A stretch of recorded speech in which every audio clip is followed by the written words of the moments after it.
ఎవరి కోసమా 9 లక్షల ఎకరాల భూమి కాజేయాలని చూస్తా ఉన్నావు.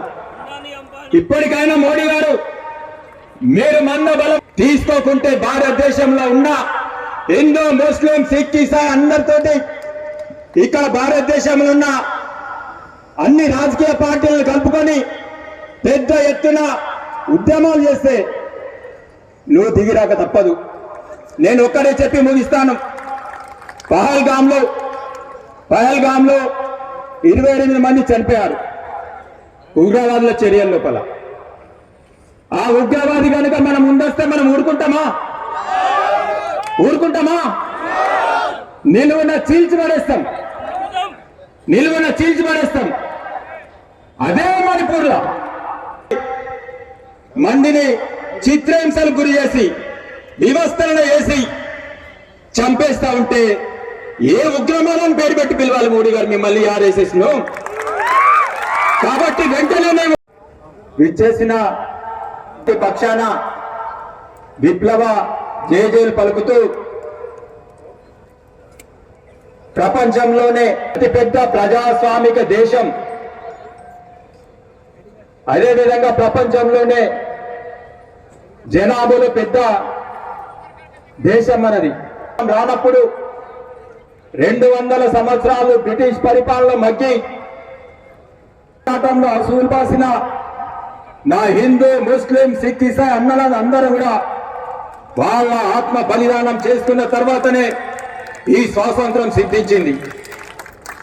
ఈ స్వతంత్ర సంగ్రామ పోరాటంలో ఏ ఒక్క రోజు కూడా ఆర్ఎస్ఎస్ ఈ ఉద్యమంలో స్వతంత్ర ఉద్యమంలో పాల్గొనలేదు. అప్పుడున్న పరిస్థితులలో కాశ్మీర్లో భారతదేశంలో విలీనం అయినందుకు అక్కడ ఉన్న పరిస్థితుల్లో శ్రీరామ్ సర్కార్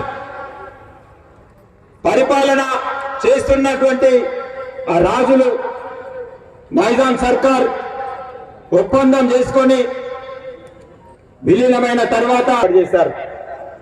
అంటే అప్పుడున్న పరిస్థితులు అది. కానీ ఈ రోజు ఏమైతా ఉంది?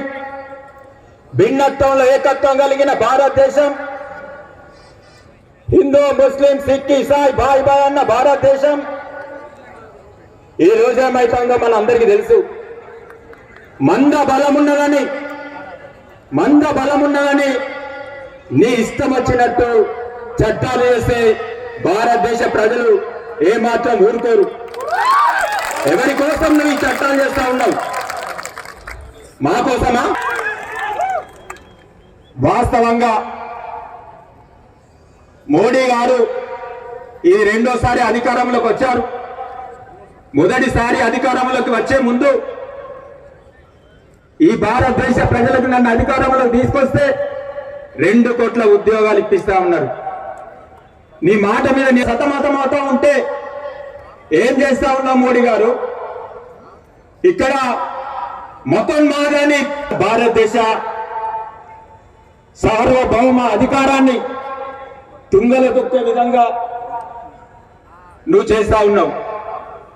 కాబట్టి మీరు ఈ వక్ఫ్ బోర్డ్ తీర్మానం,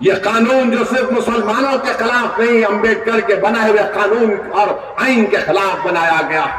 تو میرے عزیز دوستوں اور بزرگوں، ہم اس جلسے سے ہمارے وزیر اعظم کو ایک پیغام یہ بھی دینا چاہتے ہیں، یونیفارم سول کوڈ کی آپ بات کر رہے ہیں، کون سا یونیفارم سول کوڈ جو قبائلیوں کو، آدیواسیوں کو اس سے مستثنیٰ کر دیتا ہے؟ وہ کیسا یونیفارم ہوگا؟ ول پاور تم برقرار رکھو گے، کیسا یونیفارم ہوگا؟ تم لفظ جہاد کے نام پر قانون بناؤ گے، کیسا یونیفارم ہوگا؟ بتاؤ کون سا اس میں یونیفارمٹی ہوگی؟ اس کے خلاف بھی ہم کو تیار رہنا ہے۔ بی جے پی یہ کوشش کرے گی، سال کبھی وقت آئے گا بولے ہم یونیفارم سول کوڈ بنانا چاہیں گے۔ یونیفارم سول کوڈ ہوگا تو ہمارے ہندو بھائیوں کو پوچھنا چاہ رہا ہوں، کیا دیا بھاگا یا میتاکشرا اسکول آف تھاٹ کا یونیفارم سول کوڈ ہوگا؟ آپ دیا بھاگا اسکول آف تھاٹ کو مانیں گے، میتاکشرا اسکول آف تھاٹ کو مانیں گے؟ بتائیے آپ کون سی چیز کو آپ مانیں گے؟ یہ دیش کی خوبصورتی یہ ہے کہ یہاں پر ہزاروں کلچر ہے، تہذیب ہے۔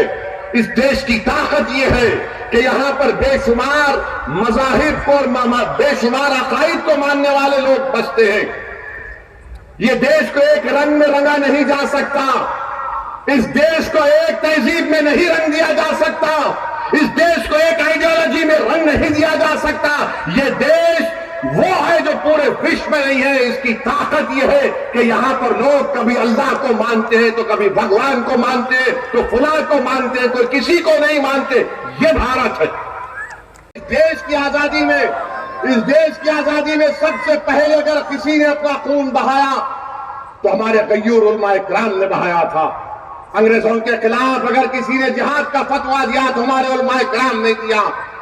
اور آج وہی علماء کرام آپ سے اپیل کر رہے ہیں کہ قانون کالا قانون ہے، متحدہ طور پر ہم کو اس قانون کے خلاف کھڑے ہونا ہے اور پرامن طریقے سے احتجاج میں حصہ لینا ہے۔ ہم اللہ سے بھی دعا کرتے ہیں کہ اللہ سبحانہ و تعالی ہماری ان کوششوں کو اللہ کامیاب کر دے، اللہ ہماری ان قربانیوں کو قبول فرمائے، کیونکہ یاد رکھو وقف کا مالک اللہ ہے اور مسجد اللہ کا گھر ہے۔ ہم اللہ کی مخلوق ہیں، زمین و آسمان کا خالق اللہ ہے، جس چیز کا مالک رب کائنات ہے، جس مسجد کو ہم اللہ کا گھر بولتے ہیں، اگر ہم اس کی حفاظت کے لیے نہیں کھڑے ہوں گے تو تم میں کیا غیرت باقی رہے گی؟